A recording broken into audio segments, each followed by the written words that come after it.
Barbe Bleue étude longue une histoire d'amputation et de réunion, avec pour finir le cadavre de Barbe Bleue abandonné aux mangeurs de chair, cormorans et autres vautours. C'est là une fin étrange et mystique. Dans l'Antiquité, il y avait des mangeurs de péché, personnifiés par des esprits, des oiseaux, des animaux, parfois même des humains, qui un peu à la manière des boucs émissaires se chargeaient des péchés, des déchets de la collectivité, afin que les gens soient rachetés et purifiés des immondices d'une vie difficile ou d'une existence mal vécue.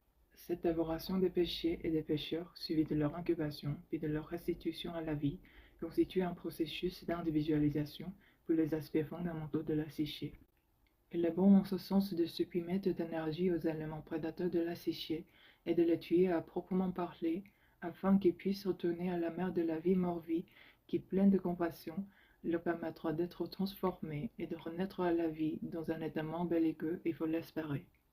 Extraire la subscientifique moelle de Barbe Bleue, c'est comprendre à l'ombre mortelle de la nuit sa part de remède, ou à la belladone empoisonnée ses éléments curatifs. Descendre du prédateur de ce qu'il en reste renaîtra de fait quelque chose, mais sous une forme plus réduite, plus reconnaissable, quelque chose qui aura un bien moindre pouvoir de détruire et de destruction, car vous vous serez réapproprié nombre de pouvoirs qu'il utilisait pour détruire, et vous en aurez fait de l'utile, de l'adéquat.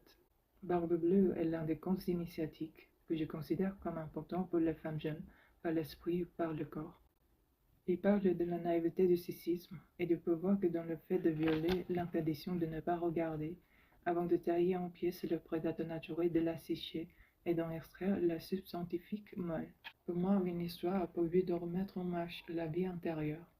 Celle de Barbe Bleue est un remède qui convient tout particulièrement d'appliquer là, pour la vie intérieure d'une femme à se faire de terreur, là où elle s'est retrouvée acculée, meurtrie.